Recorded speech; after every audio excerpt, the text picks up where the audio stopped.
Halo semuanya, perkenalkan nama saya Monika Lusanjaya dari kelas 91 absen 21. Hari ini saya akan menjelaskan tentang buku yang telah saya baca yang berjudul Putri Dalam Hutan yang memiliki tebal halaman 60 yang dikarang oleh Witaro Emi dan Umah Yuma. Buku ini diterbitkan oleh Kementerian Pendidikan, Kebudayaan, Riset, dan Teknologi yang diterbitkan pada tahun 2022 yang memiliki ISBN 97860481819.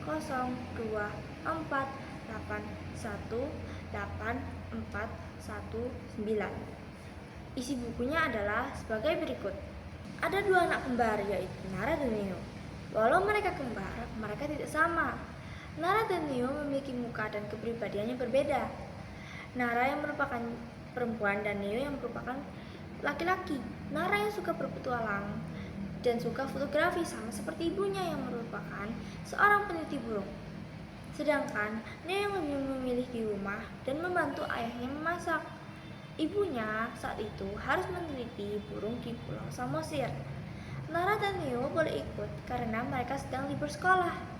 Mereka tinggal di rumah penjaga hutan, yaitu Pak Binsar. Mereka pun bersiap-siap untuk menangkap burung di keesokan harinya. Di saat perjalanan, Nara sering berhenti untuk memfoto hal-hal menarik yang ia lihat, dan Neo sering menoleh ke belakang untuk melihat apakah kakaknya masih ada di belakangnya. Ketika Neo menoleh ke belakang lagi, kakaknya tidak ada di sana. Neo pun menyusul Nara, dan tentu saja Nara sedang memfoto burung-burung. Dan ketika Nara sudah selesai, Nara mengajak Neo untuk kembali menyusul kedua orang tuanya. Namun, Neo hanya diam saja dan ketakutan. Saat ditanya, Neo ternyata mencium bau wangi, dan kata kakung Jawa, jika ada bau wangi, maka ada pertanda di sekitar sana ada hantu. Neo pun langsung mengajak Nara untuk kembali. Namun, Nara penasaran dan memilih untuk mengikuti wangi tersebut. Mereka pun sampai di rumah seseorang yang mereka ikuti, dan tiba-tiba ada seseorang anak yang rambutnya berantakan membuka jendela. Neo pun kaget dan langsung berlari karena ia mengira itu adalah hantu, sampai ia tidak sadar bahwa salah satu sepatunya telah copot dan hilang. Ia pun bertemu Pak Binsar di sana.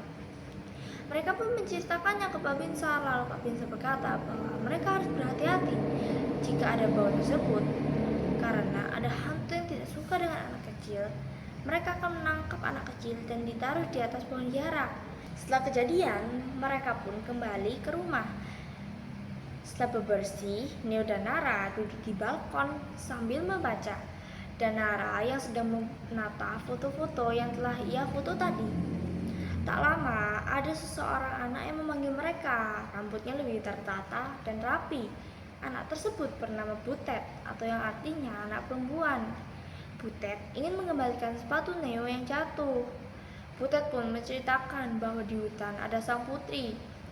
Dan Butet mengajak Neo dan Nara untuk ikut melihat sang putri. Neo dan Nara pun setuju. Keesokan harinya, Neo dan Nara sampai di rumah Butet. Butet berkata kepada Opung Doli yang artinya kakek bahwa ia ingin mengajak mereka untuk melihat sang putri. Opung Doli pun mengiyakan karena Neo bisa membantu Opung Boru yang artinya nenek untuk membantu memasak di dapur, dan Nara memiliki suara merdu untuk membujuk sang putri. Mereka pun pergi dan sampai di pohon kemenyan yang besar itu. Pohon itu sering disebut sebagai sang putri. Mereka pun melakukan ritual agar mendapat getah yang berlimpah. Butet pun menceritakan tentang sejarah pohon kemenyan yang besar itu. Ada seorang petani yang kekurangan ataupun miskin. Ia memiliki anak perempuan, dan pada suatu hari ia dan anaknya berantem. Anaknya pun sedih. Ia meminta agar ia bisa diubah menjadi sesuatu yang lebih berguna. Ia pun diubah menjadi pohon kemenyan yang besar. Itulah kenapa petani getah yang berantem dengan anak perempuannya ketika ingin memanen getah yang ia dapat hanya sedikit. Setelah itu, mereka pun kembali pulang.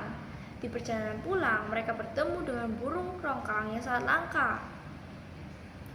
Burung tersebut merupakan burung yang ingin diteliti oleh ibunya Nara dan Neo pada saat itu. Sekarang saya akan menceritakan tentang kelebihan dan kekurangan dari buku ini. Kelebihannya, buku ini merupakan buku petualang yang sangat menarik dan memiliki banyak gambar yang membuat pembaca merasa ada di dalam kejadiannya. Untuk kelemahannya, alurnya kurang menarik dan kurang nyambung. Menurut saya, keseluruhannya sangat bagus dan kalian bisa baca buku ini di jilid PPPK Petra. Buku ini sangat menarik dan seru. Saya sangat suka membacanya. Sekian dari saya, terima kasih. Bye-bye.